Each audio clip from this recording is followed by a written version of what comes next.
Hi, welcome to the first Q&A.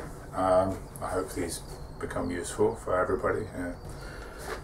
Got a list of questions, so I'm going to only do a percentage of these. So the first lot are going to be to do with steel bending in its various forms. So I'll go through the names first of all. So Ben Mattingly is top of the list. How do you program for nail bending? Which variables? You have to remember, I'm more of an all-round steel bender and not a double overhand. And the reason why I don't do double overhand is my shoulder. I had shoulder surgery, and there's just no way I can get into, even before the shoulder surgery, I wasn't getting into a comfortable position and it was hurting. After the shoulder surgery, I just don't want any more shoulder surgery. So any completion of bends are done between legs or some other styles, okay?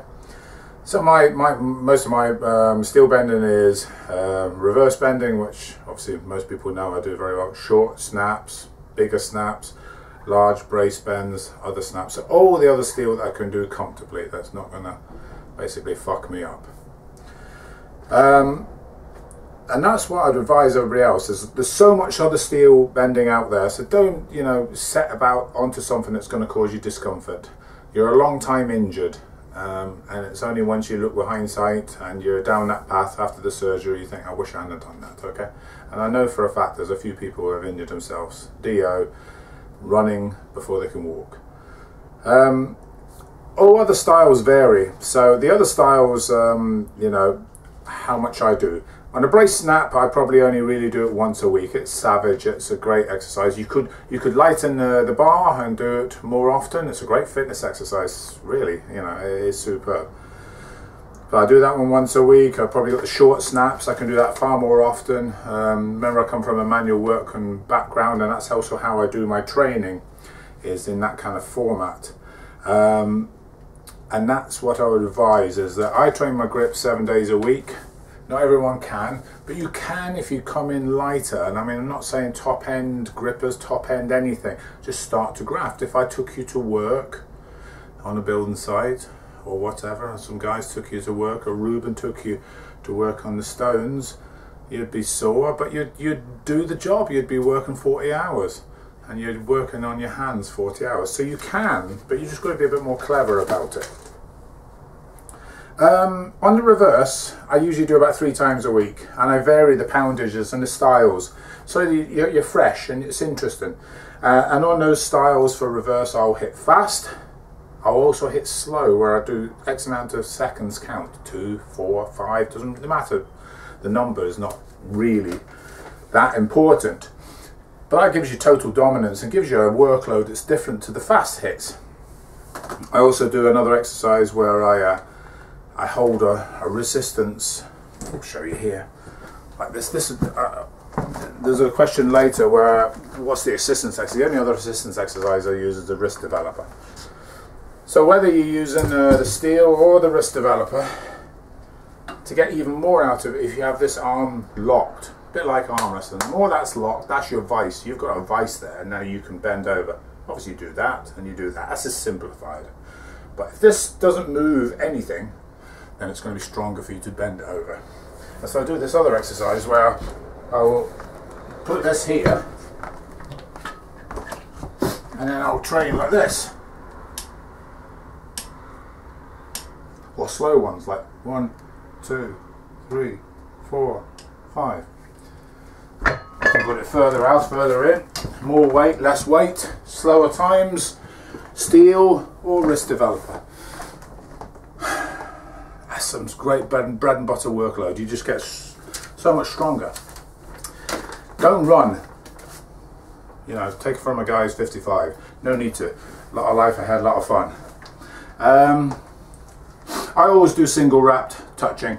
Just then I know I'm not doing, I'm not gaining any extra leverage or gaining any extra shit. I'm not interested in that. I kind of want to keep it as basic as possible. And then of course a few of us, like Ivan Bertisvelli and a few of others, we do the bare hand, which is, you know, that's as basic and nasty as it comes.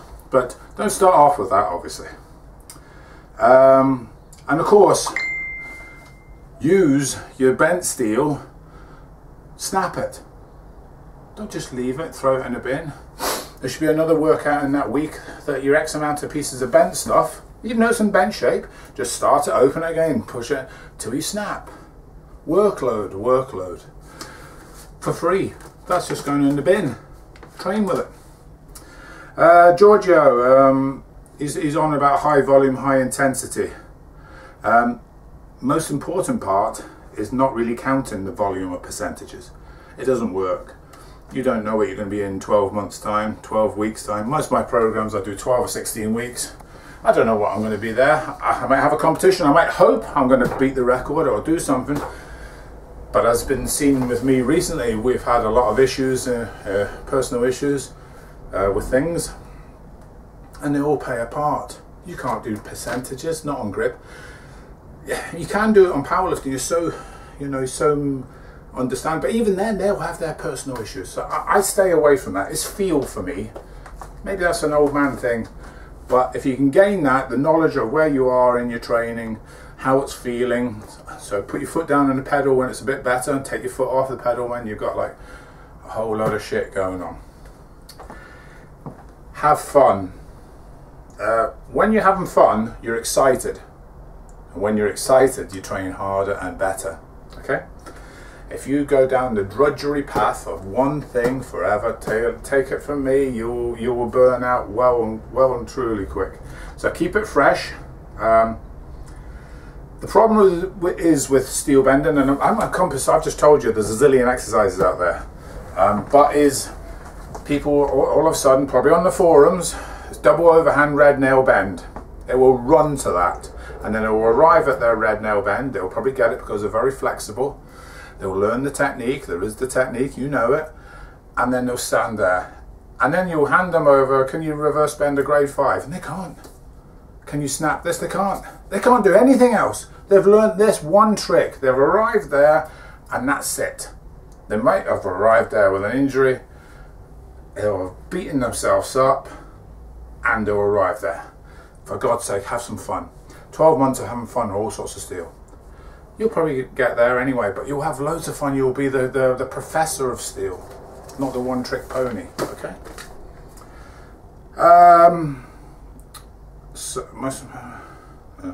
By the way, two of the great steel benders in the past, Pat P, Terminator, and Gaza, they told me reverse bending. Reverse bending is so important. And they basically say the exact things I'm saying here in a similar, is that learn this movement, strengthen your wrists. That'll be one area you won't hurt yourself. And of course, in that time that you're strengthening everything up, your shoulders will be in a better position. On to the third part of this is 1C. Don Cummings, hi Don. Assistance exercises. Really, the only assistance exercise I do. See, I have a strong wrist anyway, and obviously I train on lots of other kinds of wrists. Every wrist flexions, wrist extensions, all sorts of. But realistically, if I've got a guideline towards a certain feat to do with steel, it's steel and wrist development. That's it. I don't even do really leverage stuff. I can, but it'll be more that's rehab stuff. And when I'm doing really heavy leverage stuff, it's because I'm doing a really heavy leverage event. If I'm doing steel bending, I do steel bending. But the wrist developer enables me to do reverse bending in a kind of format that's slightly different to the steel. So I can do reps or holds or various things. I train 7 days a week, and so it is easy to do all the different styles on the different days. I do a 16-week program written at the beginning, but it has to be flexible. All your programs have to be flexible. You write it out there on the Sunday, you start there on the Monday, and within X amount of workouts you realise them, because every workout's different. And all of a sudden, that's better a fourth exercise. I'll move the fourth exercise up to the second exercise. Things have an effect from exercise 1 to exercise 6. You're your apprentice. I'm still my own apprentice to my new routines, to my new exercises every day. 55, I'm still a fucking apprentice. So you be your own apprentice. You be your own boss. Get yourself in the gym. Be your own apprentice. Learn the trade. If something, once again, doesn't feel good, change it. Don't go through and then complain about an injury, okay? Denis, how does steel bending, Denis Shmarev from Russia, how does steel bending go along with closing hand grippers? I don't have a problem, but once again I train 7 days a week, so I'm not all trying to cram it in on 2 days or whatever. I don't really have a problem with any, but in my program the most important things start at the beginning. So if grippers were the most important thing that particular program, it'd be at the beginning, and as my strength ebbs, the lesser important assistance exercises or whatever travel at the back. So I don't really have an issue like that. Maybe some other people do, but not myself, so I can't really, you know, I think it boils down to how many workouts you do and where you can place your important exercises. Steffen, well, the wrist developers I've just gone through. Rep range, it's nice to flush through if you do a lot of reps, say the 50s and so. I've got no, even on all the exercises except a couple, I don't really deadlift high reps, and that's because of bad form. But on a lot of other exercises, I can go high reps and go low reps, and I'll move things around. So clearly if you do high reps you get a nice little flush, a nice little pump in there, which is good. And if you do low reps, it's you know, it's good for the strength. I also do one other thing there with the wrist developer. Hits maybe only to 20 to 25 to 30 degrees zone, because usually with a reverse bending your first hit will only travel about that distance, and then you'll hit maybe 2 or 3 other times and get the full 40 degrees, but so invariably you'll never get the 40 degrees in the full go.